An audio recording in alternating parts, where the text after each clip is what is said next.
Welcome to a Hero's Welcome podcast, where stories, healing, and culture meet. Every episode, we invite you to listen, reflect, and be curious. This podcast is a space for mental health therapists where we talk about the real work of healing.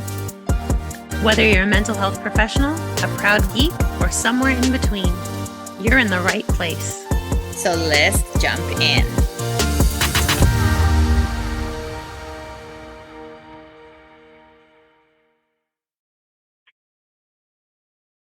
Welcome back, listeners, to another episode of a Hero's Welcome podcast. I'm your co-host, Maria, and here with my divine bestie.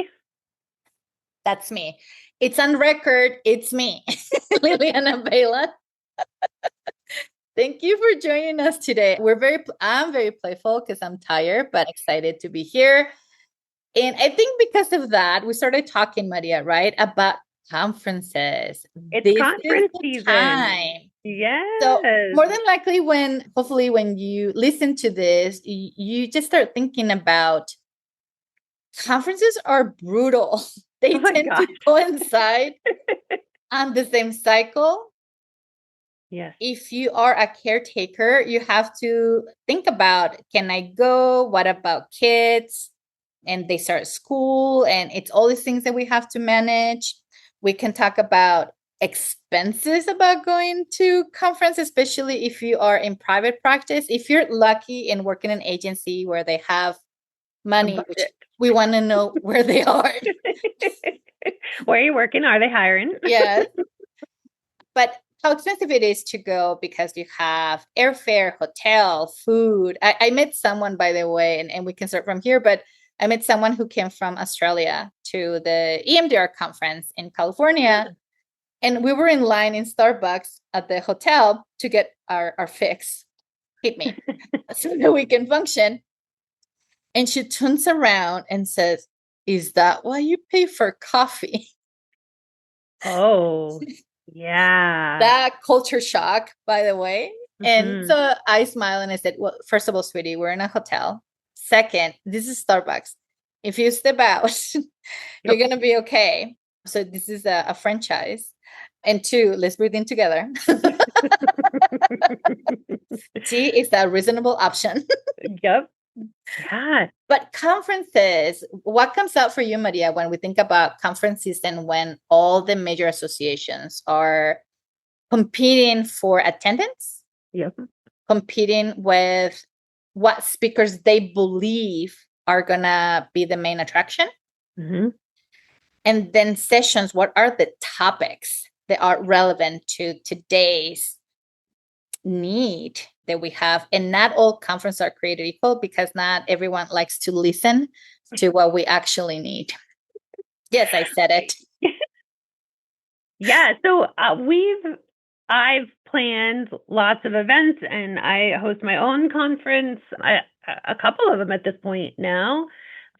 So yeah, I think it's funny. Generally, our conferences end up in the spring and then the fall, right? Like those, and then everyone's competing, right? Because there's only so many weekends in the spring and in the fall. Yeah. I remember my first ever professional conference experience was while I was in grad school. Yeah, and it was because it happened to be really close to where I went to grad school. And so like our supervisors helped pave the way so that we could go and attend. And I remember it being like, oh my gosh, look at all these people who think and have like the same passions that I have. Like it was really nice to be in a room with individuals who I felt like got it, right? Like we were speaking the same language. We had like similar education backgrounds and like similar passions.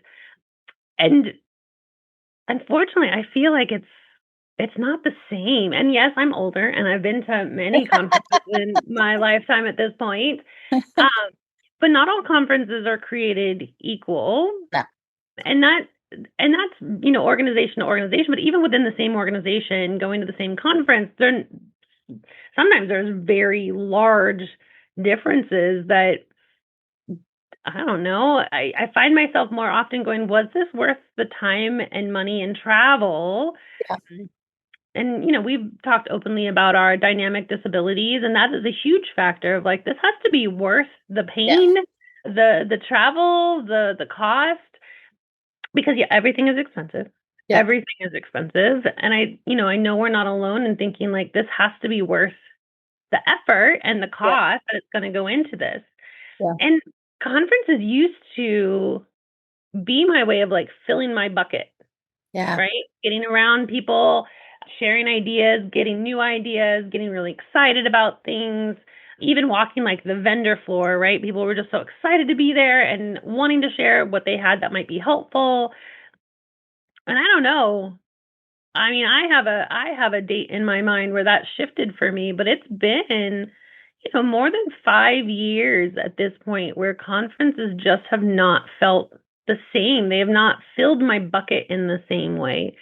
And I think part of it is, yes, who are they catering to? What are the topics? Who are the speakers? When I attend a training, I want, a nugget of something new. Mm-hmm.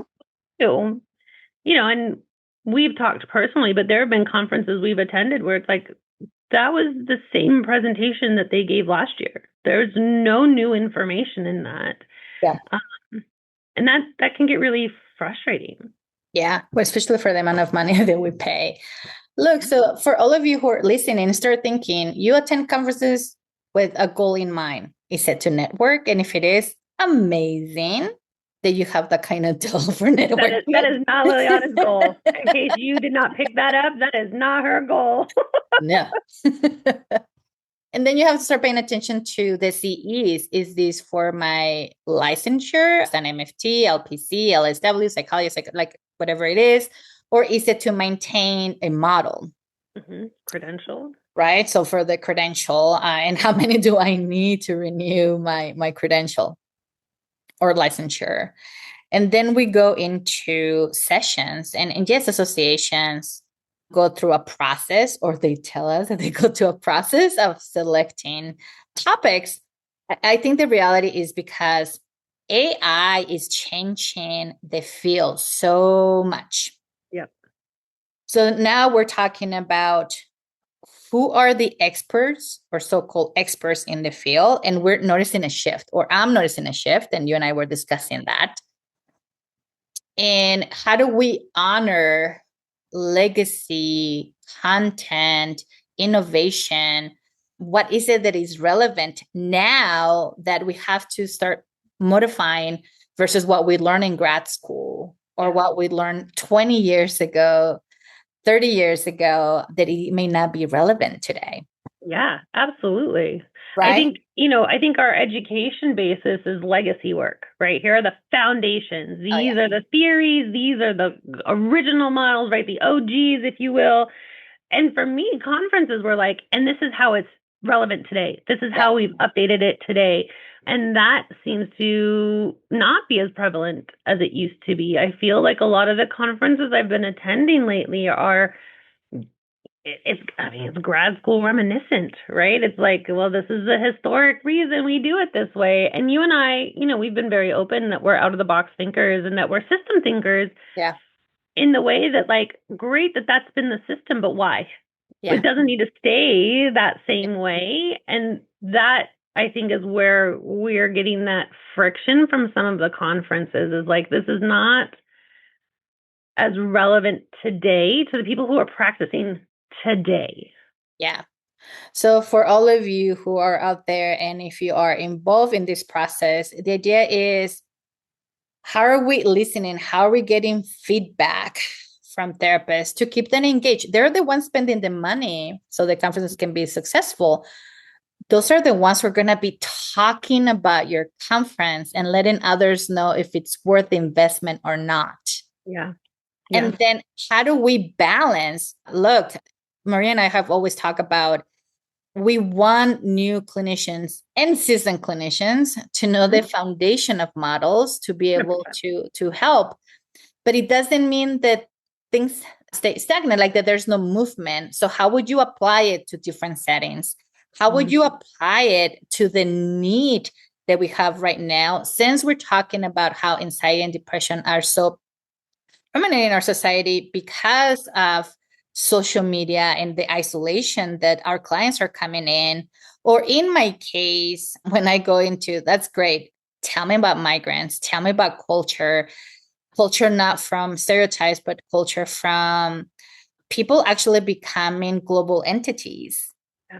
Tell me what are the modifications that we make depending on the setting. Like you and I get to talk about, in agency, in private practice, in school settings. Like we tend to adjust right away, but also we hang out a lot and we have these conversations quite often. But we go to conferences thinking it cannot be just one way. Yeah. And I think that is the miss of some presenters and some organizers.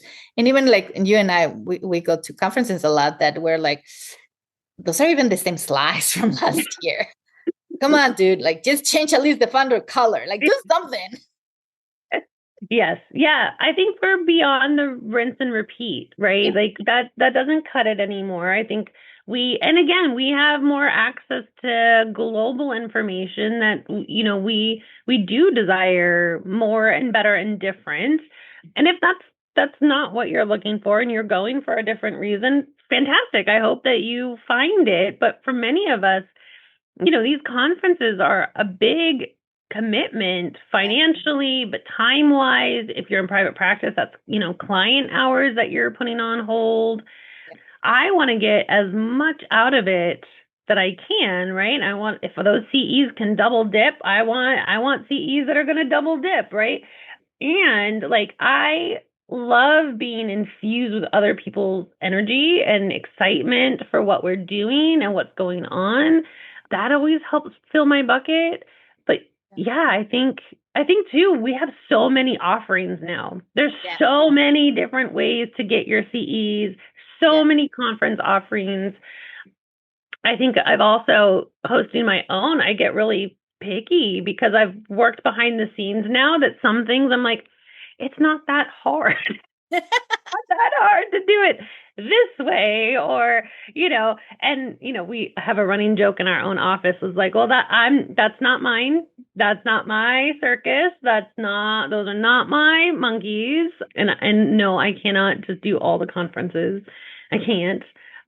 I don't want to. I like the ones I'm doing, but it's also, we talked earlier too, not necessarily recorded, but there's a level that you and I hold ourselves to professionally. And we extend that to when we are attending other conferences, we attend other speakers, we even just trainings, we are very quick to be like, is this at my level or not?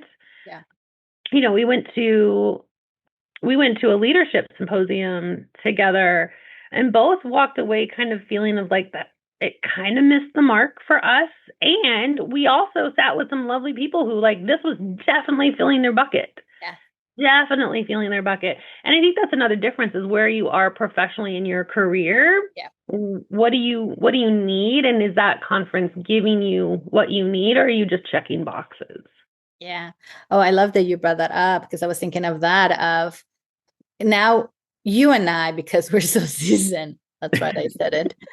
We go into, is this description for someone who's just starting, someone who's in the middle, or someone who's been here for a while?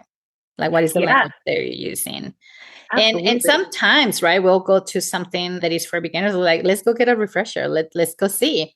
So they all are needed, but we need a description of who is the intended target here. Mm-hmm. Because then we go into some sessions and we're like, this is outdated. Even to present it as someone who's just starting, let me go and clarify that. And at some point we're like, wait a minute, I'm not even getting paid to clarify this. I'm just going to be quiet. Yeah, some of it can be too general. And then we've also experienced the other one where it was it's too niche. That doesn't apply to me and my practice and my community. And I don't know how to use that information in a way that would apply to my practice, my community. Right. So I think too, we honor that there's a balance that's needed. All things are needed. We're just a little bit more picky. Yes. But I'll bring this point without naming the conference because then you won't know. And I don't want to hear any complaints. But I went to a conference this past week. And like, I remember the first keynote was talking about supervision consultation. Mm. And the way that I remember I approached the keynote, who was from the UK, a different perspective than, it's still Western, but it's a different perspective than the US. So I had to ask him questions, which I'm like, when you have time, because I don't want to, like, you just came out, like, thank you. And I have so many questions for you. The following day, the keynote was a lady from Australia. Again, still Western, but we were talking about a different perspective working with children. And that's why I was like, let me pay attention to you. Like, what do you do? How do you do it? And she was talking about assistance, which is the language that you and I love. We do. I'm not saying that conferences have to bring international speakers. We have good speakers in the US. However, I just mentioned different in keynotes. They complemented each other, but they were so different that kept us all asking questions and wanting to know more. Then we go into the sessions, and I love that in this conference, I picked part 1, part 2 in sessions, because I was like, I want you to see how you build it up. And they did not disappoint. They pick a topic and then they walk you through. And if you follow me on social media, I follow up with a brief description of what I took from each session, because that's what I do now. Like, hey, this is a good one. This is why you need to pay attention to this. And I ask questions. And I do that with everyone that I go to. But I'm sharing this because I think you and I, Maria, because we're so seasoned, also we're presenters. We don't like recycling information. What I appreciate about these two keynotes too is that they use AI for graphics. Oh, interesting. And one of the gentlemen talked about how he had ChatGPT and Cloud competing to see which one came out with the better graphic. Started laughing. I shouldn't, because it was so inappropriate, but I was like, oh, I never thought about it. So instead of shaming people for using AI, they were talking about, no, this is how you can use AI, because we're adult learners and we learn differently. And some use graphics, some like the way that they were talking about it, it was can we be creative in how to use it? AI is here to stay. It's not going anywhere. So instead of shaming for utilizing it as a tool, can we discuss how we can use it as tools? And these are some of the things. And I was like, thank you. Is anyone else paying attention to this, or am I the only one? Yeah. What a relevant topic for a conference. Yeah. Instead of shying away from, because it is a very divisive conversation right now, right? And it isn't, you can have your own opinion. It's not black and white. We in my community, we're fighting a data center that they're trying to put up, and we don't like the way that is being done, and we don't want it in our community. And absolutely, like, your Google Chrome search now is AI powered, right? Like, we can be conscientious consumers and be ethical, and we can't shy away from these conversations, even knowing that we're going to make half of the room upset. Yes. And by the way, same conference, we had a session where someone took the AI and ethics in our field. So also an amazing, right, which is like, what is it that we need to be aware as therapists? What is it that we need to be aware of supervisors? What is it that we need to share with our clients? Such a beautiful, very thoughtful way of presenting. Yeah. So this is a conference that I was like, how do I take care of myself? Because I cannot attend every single session. I'm not new to the field where I thought I have to attend everything. You know who you are. We were all there once. And also very mindful of what are the sessions that I'm going to go to. And then it's even later, like, what are the questions that they're lingering? What are the questions for later? Like, it's all these things that come up. And that is the field that you and I are talking about, because then I take notes and then I go into, this is where it's going to be the link, and this is what is needed now. And we need that. So all of you who are listening, start thinking not only what are the sessions that you're attending, because that's the population that you work with. What are the sessions that you're attending because you want to grow as a therapist and not get stuck? Yes. what are the sessions that you're attending, because you need those damn CEs to renew whatever you need to renew. And then what are the conferences you're attending because you have welcome, grow environment versus that shaming and you don't belong environment? Yeah. Oh, yeah. I mean, if we had another hour, we could talk about kind of the elitism that we have felt and seen at conference spaces. And we know we're not alone in those experiences. And yeah, it does. It sets the tone.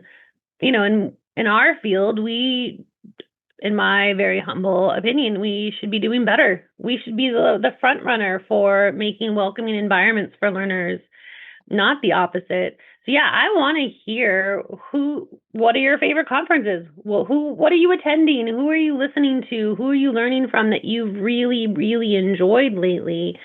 Because I'm constantly felt like rifling through mine, these are the people I've really enjoyed and I've learned from. These are the people who really challenge me, and I don't always agree with them, but I learned something and I'm questioning my own growth around this.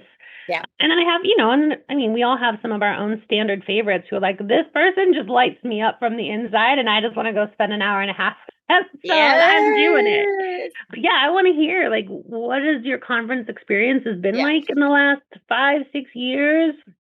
Which ones have you found to be worth it and why? And like, how do you make that decision? Because none of them are cheap. None of them are cheap.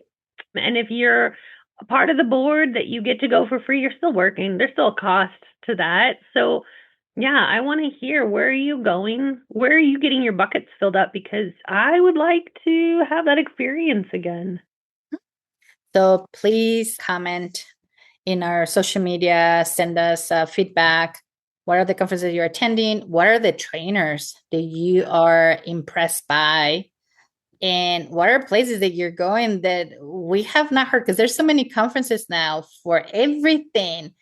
So let us know so that we can all grow on community. You don't have to wait to be next to me on Starbucks in a line to share this, or with Maria, but like share with us so that we can all look at them and then learn together.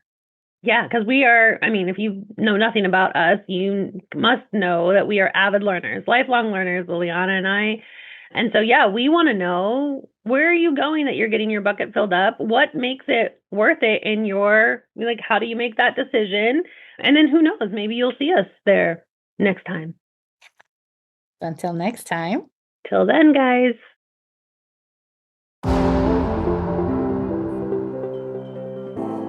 Thank you for joining us on a Heroes Welcome podcast. We hope you found inspiration, insight, and maybe, just maybe, a little fun along the way. Don't forget to subscribe, leave a review, and share this episode with your fellow healers. Until next time, stay curious, stay playful,